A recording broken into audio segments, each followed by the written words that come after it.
नमस्तुते।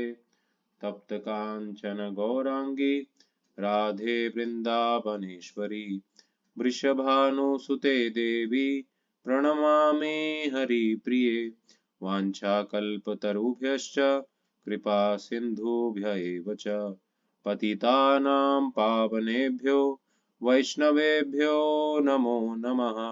श्री कृष्ण चैतन्य प्रभु नित्यानंद, श्री अद्वैत गदाधर श्रीवास आदि गौर भक्त वृंद। हरे कृष्णा कृष्णा कृष्णा हरे हरे, हरे राम राम राम हरे हरे। नमो विष्णुपादाय कृष्णप्रेष्ठाय भूतले श्रीमते भक्तिवेदांत स्वामिन् इति नामिने। नमस्ते सरस्वते देवे गौरवाणी प्रचारिणे, निर्विशेष शून्यवादी पाश्चात्य देशतारिणे।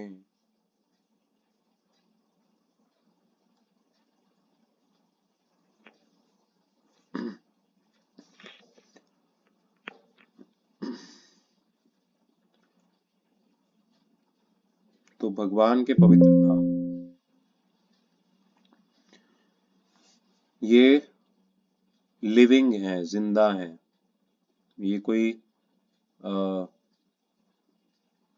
पदार्थ या कोई भौतिक ध्वनि मात्र नहीं है। ये लिविंग नेम्स है। ये आपके साथ आदान प्रदान ये आपके साथ आदान प्रदान भी करते हैं। मेरी आवाज आ रही है क्या?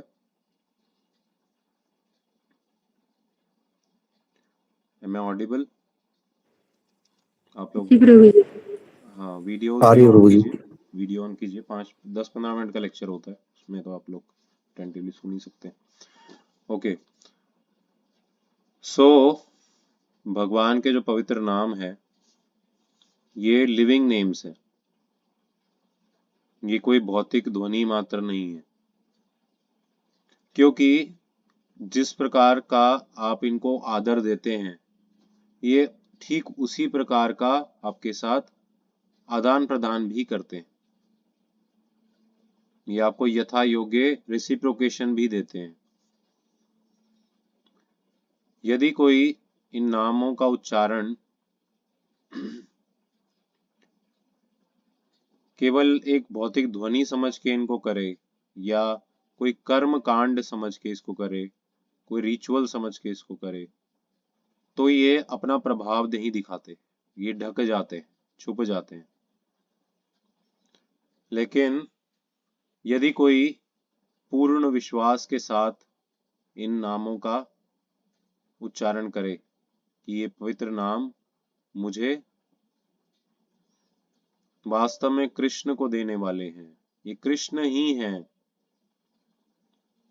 जो पवित्र नाम है, और जिसका नाम है उसमें कोई भेद नहीं है।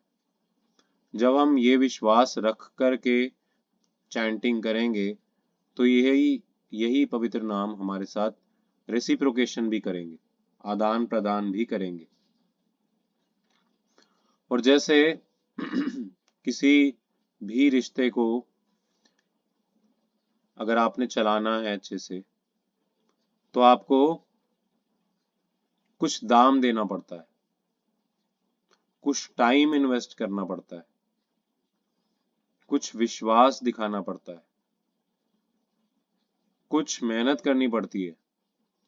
उसी प्रकार से यदि आपने अच्छे से 16 माला जाप करनी है तो उसके एक दिन पहले या एक रात पहले आपको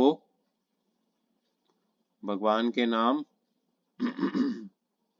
अच्छे से लेने पड़ेंगे, या उससे एक दिन पहले आपको भगवान की सेवा करनी पड़ेगी या भक्तों का संग करना पड़ेगा।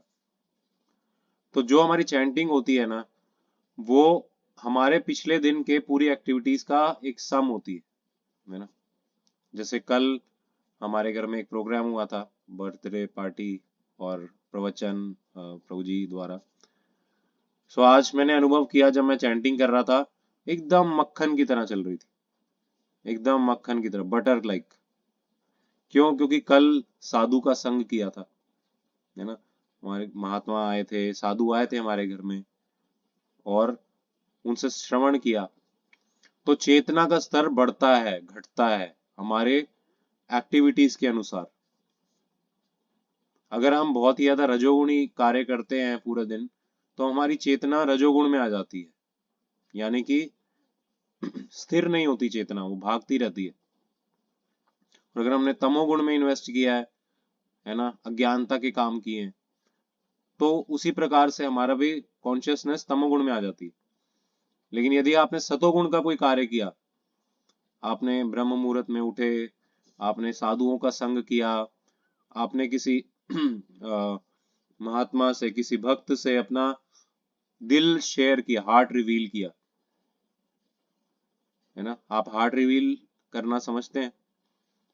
हार्ट रिवील करने का मतलब होता है, मेरे अंदर ये दोष हैं, मेरे अंदर मैं यहाँ पे स्ट्रगल कर रहा हूँ,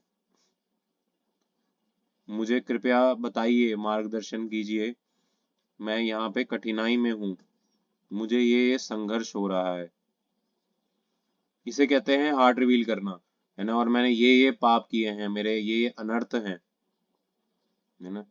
जब हम अपने अनर्थों को, अपने पाप को, अपने प्रवृत्तियों को, अपनी गंदी मानसिकता को अपने गुरु के सामने नंगा होके प्रकट कर देते हैं कि हाँ मैं यही हूँ, और अपना सर्वस्व न्यौछावर कर देते हैं, मतलब अपना ट्रस्ट, कॉन्फिडेंशियलिटी अगर हम किसी शुद्ध वैष्णव को, सीनियर वैष्णव को, अथॉरिटी को देते हैं, तो फिर हमारे हृदय से जो ये अनर्थ है ना, ये कम होने लगते हैं, ये करने की प्रवृत्ति कम होने लगती है। तो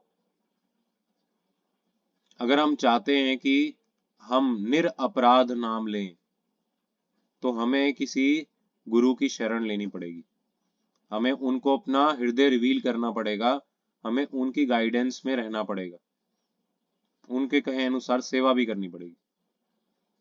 तब हमारे जो नाम होंगे वो शुद्ध नाम में कन्वर्ट होंगे, वो शुद्ध नाम मिलेंगे हमें।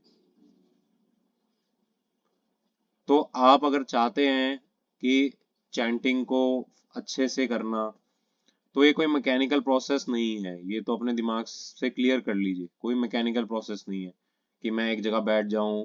हाँ ऑब्वियसली काफी चीजें हेल्पफुल करती हैं, कुछ बेटर करेंगी, लेकिन जो शुद्ध नाम का स्तर है, जो पवित्र नामों का स्तर है, जो कि जिसमें आप भगवान को साक्षात देख सकते हैं नाम के अंदर, वो स्तर कैसे आएगा? एक साधु को, एक वैष्णव को अपना हृदय रिवील करने से, उनका संग करने से, उनसे श्रवण करने से, उनके अनुभवों को अपने जीवन में उतारने से, उनके उनसे आशीर्वाद लेने से, उनकी मर्सी से। तो भक्ति करने का एकमात्र जो तरीका है, चाबी है भक्ति का, जो ये ताला खुलता है ना, जो ये सीक्रेट रिवील होता है, वो होता है भगवान के भक्तों का संग करके। अदरवाइज हम कभी भी भगवान को पाने के क्वालिफाइड नहीं हो सकते, है ना। हमें क्वालिफिकेशन मिलती है due to causeless mercy of a Vaishnava. जब वैष्णव जन कृपा करते हैं, तब हमें ये योग्यता भी प्राप्त हो जाती है, जो कि हम अयोग्य होते हुए भी कर पाए, यानी कि इन पवित्र नामों का जाप अच्छे से कर पाते हैं। तो इसलिए बहुत इम्पोर्टेंट है कि हम देखें कि हम अपने अनर्थों को छुपा तो नहीं रहे, है ना। देखिए, एक चीज को ध्यान रखिए, है ना। आप सब सुन पा रहे हैं ना अभी? क्योंकि वीडियोस ऑफ हो गई है, मुझे लग रहा है इंटरनेट थोड़ा स्लो है। सुन पा रहे हैं?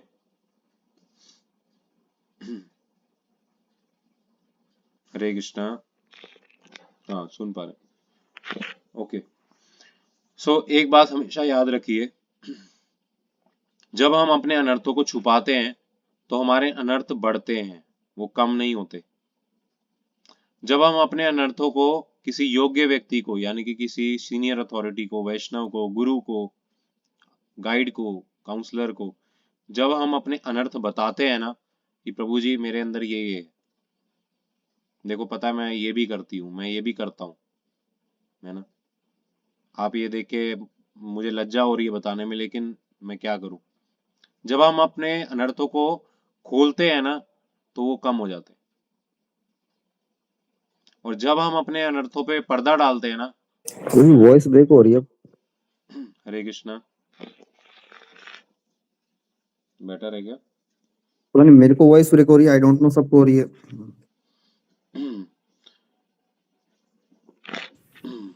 वॉइस ब्रेक हो रही है प्रभु जी। हरे कृष्णा, अभी आ रही है क्या? वॉइस सही से नहीं आ रही प्रभु जी। अभी भी नहीं आ रही? मैं वीडियो ऑफ कर देता हूँ। अभी आ रहा है क्या वॉइस? बेटर है, ओके, ठीक है। बेटर है प्रभु जी, आ रही है। ठीक है। तो जब हम अपने अनर्थों के ऊपर पर्दा कर देते हैं, जब हम उन्हें डिस्क्लोज नहीं करते हैं, भले ही वो शर्म के कारण हो, भले ही वो आपको लगे मेरा अपमान होगा, या आपको डर हो कि ये दूसरों को बता देंगे, या आपको लगे कि मेरी मेरी सब मतलब खिल्ली उड़ाएंगे, है ना, इसलिए अपने अनर्थों को ना हर किसी के आगे नहीं रिवील करना चाहिए। केवल अपने जो गुरुजन हैं, जो आचार्य हैं, जो सीनियर हैं, जो मैच्योर हैं, कोई अगर मैच्योर भक्त है उसको अपने अनर्थ रिवील करने चाहिए। क्योंकि जब आप अपने अपने अपने अनर्थ रिवील करते हैं ना तो गुरुजन जो हैं वो आप वो आपके अंदर से अनर्थ लेते भी हैं, है ना, और वो अपने सीनियर्स यानी कि परंपरा को अनर्थ ट्रांसफर करते हैं। अभी भी वॉइस ब्रेक हो रहा है, एक सेकेंड, एक सेकेंड दीजिए मुझे। अभी भी हो रहा है क्या वॉइस ब्रेक?